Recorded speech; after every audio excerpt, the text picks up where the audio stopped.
Meron akong kilala dati na bully, as in, nung high school, as in bully talaga, na-kick out siya.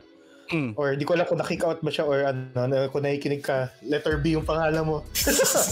Tapos, ang alam ko ginawa niya sa akin dati nung high school, umiihi ako sa cubicle. Yung mga, hindi, cubicle, yung mga urinal pala. Tapos, syempre, umiihi ka, nagsistream na yung ihi mo eh. Tapos, pinalo niya ng malakas yung puwet ko. Ganon. Alam ko, ni pinalo. So, syempre, umiihi ka, di ba? Tapos, pinalo yung puwet, umano, di ba? Parang kumalat yung ihi mo. Napunta na konti sa paa ko, sa pants ko. Tapos biglang nag-tick yung ano ko yung defense way ano ko parang wala ako sa mood. So tinignan ko na lang. Yung parang death stare na naka-ready na yung kamao.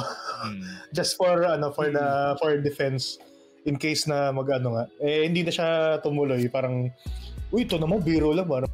Nung college na-enrich yung kaalaman, yung karunungan sa liberal arts eh.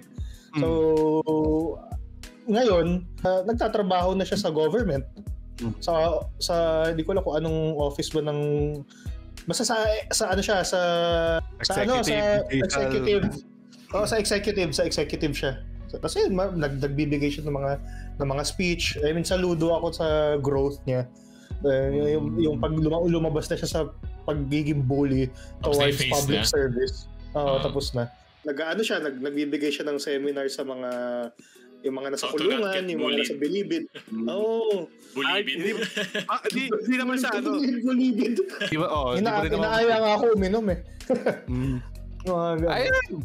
Sumama ka, tignan mo kung ano talaga, kung talagang toong nagbago ba siya or may pinipilit ka ba niya sumat, yun. Hawakan niya yung leg mo, inom ka ba? Hindi.